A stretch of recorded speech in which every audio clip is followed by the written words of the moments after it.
उसे दुनिया ने देखी। लेकिन इस बीच एक और बड़ी खबर, पाकिस्तान के लिहाज से एक और बड़ी खबर निकलकर सामने आ रही है। इमरान खान के खिलाफ अविश्वास प्रस्ताव जो था वो खारिज हो चुका है, बहुत पहले ये हो चुका है। इस वक्त हम अपडेट कर रहे हैं आपको। असेंबली में इसी मामले को लेकर विपक्ष पूरा धरने पर बैठ चुका है। विपक्ष का एकजुट फैसला यह है कि सुप्रीम कोर्ट का वो रुख करेंगे। पाकिस्तान से ये लेटेस्ट अपडेट ये है कि सुप्रीम कोर्ट जाने वाले हैं विपक्षी खेमा, और इसके अलावा सरकार को लेकर जो नाराजगी है वो नाराजगी जाहिर करने वाले हैं। किस तरीके से असेंबली में ही धरना पर बैठा है विपक्ष। इस बिलावल भुट्टो को आप कुछ देर पहले सुन रहे थे, उनका कहना था कि संविधान का उल्लंघन हुआ है और संवैधानिक जो हमारा अधिकार है, जो हमारा हक है, वो हमें मिलना चाहिए, और नहीं मिलेगा तब तक हम हर हाल में यहीं पे धरना देंगे, यानी असेंबली में, यानी सदन में धरना देंगे। ये फिलहाल विपक्ष का स्टैंड है और इस वक्त पाकिस्तान से जो खबर आ रही है वो यही आ रही है। विपक्ष का साझा फैसला है कि हम सुप्रीम कोर्ट का रुख करने वाले हैं। सुप्रीम कोर्ट के लिए भी थोड़ा इंतजार करना होगा, लेकिन सहूलियत मिल चुकी है, वक्त मिल चुका है इमरान खान को। 90 दिन में होंगे आम चुनाव, ये पाकिस्तान से इस वक्त सबसे बड़ी खबर आ रही है। पाकिस्तान के मंत्री का बयान, हालांकि इसको आप इस तरीके से भी समझिए कि किसी मंत्री के कह देने से 90 दिन में चुनाव नहीं हो जाएंगे। जब तक राष्ट्रपति असेंबली को भंग नहीं करते हैं तब तक नहीं संभव है, जो कि गुजारिश की थी इमरान खान ने।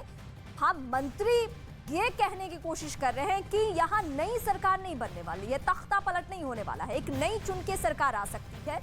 90 दिन में चुनाव होंगे, आम चुनाव होगा, यानी प्रधानमंत्री के लिए चुनाव होगा। ये पाकिस्तान सरकार के एक मंत्री का बयान सामने आ रहा है। 90 दिन में आम चुनाव होंगे, लेकिन इस चुनाव होने के लिए इमरान खान ने, जो पाकिस्तान के राष्ट्रपति हैं, उनसे गुजारिश की है कि आप असेंबली को भंग कीजिए, आप सदन को भंग कीजिए, और सदन भंग होने के बाद ही चुनाव हो सकता है, ये पहले ही उन्होंने कहा है। लेकिन इस बीच अब जो कोशिश है इमरान खान के पार्टी के नेताओं की कि वो चुनाव के लिए तैयार रहें, और ये आवाम के लिए भी कहा था इमरान खान ने कि आप चुनाव के लिए तैयार रहिए। जो चुनी हुई सरकार है उसको इस तरीके से नहीं गिराया जा सकता, विदेशी ताकतों के जरिए नहीं गिराया जा सकता। और आप समझिए इस खेल को पूरे, जहां पे पाकिस्तान के असेंबली में अमेरिका मुर्दाबाद के नारे लगे, यानी इमरान खान का सीधा आरोप ताकतवर मुल्क अमेरिका पे है, अमेरिका के दखल पे है। और अमेरिका का दखल ये कोई नया मामला नहीं है, ये पुराना मामला है। वो जिस जिस देश में अभी दखल दे रहा है, वो जहां जहां अपने प्रभाव को छोड़ने की कोशिश करता है, वहां की सरकारें हिल जाती है। या आपने अफगानिस्तान में देखा, या आपने यहाँ देखा, या आप यूक्रेन में देख रहे हैं। रूस की भी जो लड़ाई है वो सीधी लड़ाई तो यूक्रेन से है नहीं, वो इनडायरेक्टली यूक्रेन से लड़ाई है। वो तो अपनी ताकत दिखा रहा है अमेरिका को, वो पश्चिमी देशों को ताकत दिखा रहा है, और वही खेल अब यहाँ पे होना शुरू हो चुका।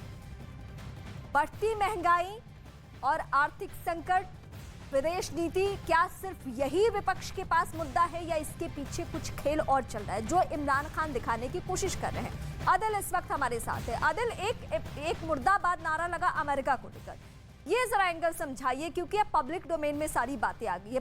पाकिस्तान में अमेरिका का दखल कितना मायने रखता है? जी, हम तो शुरू से सुनते आ रहे हैं पाकिस्तान में कभी अमेरिका का दखल होता है, कभी सऊदी अरब का दखल होता है, लेकिन हमेशा से पॉलिटिकल इसको स्टेटमेंट के तौर पर माना जाता है, क्योंकि पाकिस्तान टू सम एक्सटेंट मुख्तलिफ ममालिक पर, मुख्तलिफ कंट्रीज पर डिपेंडेंट होता है। ऑयल की बात यूएस की बात की जाए, हमने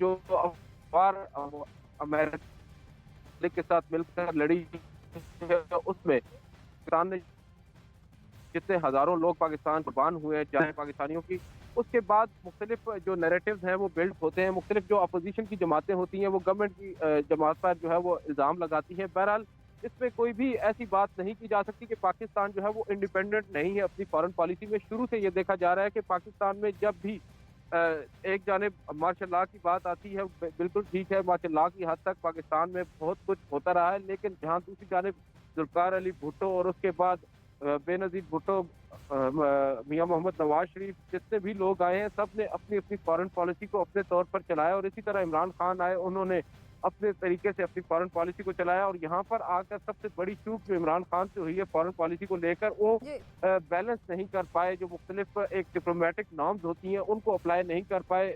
एक जानिब उनके साथ मिलिट्री इस्टेब्लिशमेंट भी ऑन बोर्ड थी, लेकिन उसके बावजूद इमरान खान चीज़ों को बैलेंस नहीं कर पाए और उनकी जानिब से जो बयानात दिए गए उनका उनको ज़्यादा नुकसान हुआ।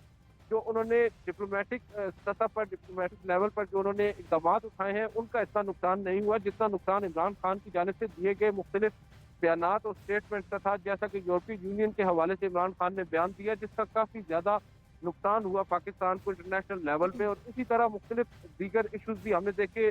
जो रशिया का मामला था उसके ऊपर भी जो इमरान खान और जो रशियन इंक्लिनेशन है और अमेरिकन जो यहाँ पर पाकिस्तान का असर रसूख है, उसके ऊपर जब इमरान खान ने खुलकर तनकीद की तो उससे बज़ाहिर यही लग रहा था कि अब जो है वो चीज़ें बदलती हुई नज़र आ रही हैं और अपोजिशन ने इमरान खान की जो मुख्तलिफ नाकामियां थी, मुख्तलिफ जो कमजोरियां थी, उनको एक्सप्लॉइट किया है। जो कि क्या इमरान खान की इस वक्त परेशानी घटी है या थोड़ा वक्त मिल गया है? हुआ क्या अभी जो उनका सरप्राइजिंग फैक्ट था? शिकस्त उनकी आज हुई है, गो कि उनके खिलाफ तहरीक अदम एतमाद नहीं हो सकी, लेकिन उन्होंने जो असेंबलियां तोड़ दी हैं और अली इलेक्शन की जो बात की है, इससे शिकस्त तो इमरान खान की ही मानी जा रही है पाकिस्तान के अंदर, क्योंकि अपोजिशन ज़्यादा नंबरों में यहाँ पर आई है और उसने इमरान खान को यहाँ पर शिकस्त दे दी है। उसकी एक सबसे बड़ी वजह यही है जो इमरान खान ने दावे किए थे, जो वादे किए थे, परिवर्तन के वादे किए थे उन्होंने, उसके बाद तब्दीली लाने के साथ साथ उन्होंने ये कहा था कि हम मुल्क के अंदर एहतसाब लाएंगे। रियासत मदीना का यहाँ पर इमरान खान ने बात की थी, लेकिन हमने देखा है कि इन 3.5 साल के अंदर पाकिस्तान के अंदर अगर कुछ हुआ है तो वो महंगाई। लेकिन इस बीच जो विपक्ष का स्टैंड है सुप्रीम कोर्ट जाने का, वो कितनी परेशानी बढ़ा सकता है इमरान खान? जी, सुप्रीम कोर्ट में कल हेयरिंग होनी है। 63A जो आर्टिकल है सुप्रीम कोर्ट में ऑलरेडी एक प्रेसिडेंशियल रेफरेंस के तहत जो हुकूमत है वो जा चुकी है और उस रेफरेंस पर कल समाअत भी होनी है। आज सुप्रीम कोर्ट के दरवाजे बंद हैं। आज सुप्रीम कोर्ट में कोई भी जो एक्टिविटी है वो नहीं हो रही और ना ही हमें नजर आ रहा है कि आइंदा कुछ आने वाले घंटों में होगा। कल उम्मीद ये की जा रही है कि अपोजिशन जमातें जो हैं, अपोजिशन की पार्टियां, बिलावल भुट्टो, जरदारी, शहबाज शरीफ समेत तमाम जो अपोजिशन के लोग हैं वो सुप्रीम कोर्ट में आएंगे। सुबह जो प्रोसीडिंग्स होनी है 1 बजे सुप्रीम कोर्ट के कोर्ट रूम नंबर 1 में चीफ और इस वक्त की बड़ी खबर, पाकिस्तान में नेशनल असेंबली भंग हो चुकी है। राष्ट्रपति ने नेशनल असेंबली भंग की है, गुजारिश मान ली गई है, अपील मान ली गई है। पाकिस्तान में नेशनल असेंबली भंग इस वक्त की सबसे बड़ी खबर। राष्ट्रपति ने नेशनल असेंबली भंग की है, इसका मतलब कि अब चुनाव होगा। अब वहां जो सरकार होगी वो चुनी हुई सरकार होगी। राष्ट्रपति ने नेशनल असेंबली भंग कर दी है। इस वक्त की पाकिस्तान से सबसे बड़ी खबर निकलकर सामने आ रही है। इमरान खान ने कुछ ही देर पहले सिफारिश की थी राष्ट्रपति से और राष्ट्रपति ने यह गुजारिश मान ली है, यानी अब वहां तख्ता पलट की जो कोशिश। आदिल, इसको सीधे हम इस तरीके से देखें कि अब वहां पे अब कोई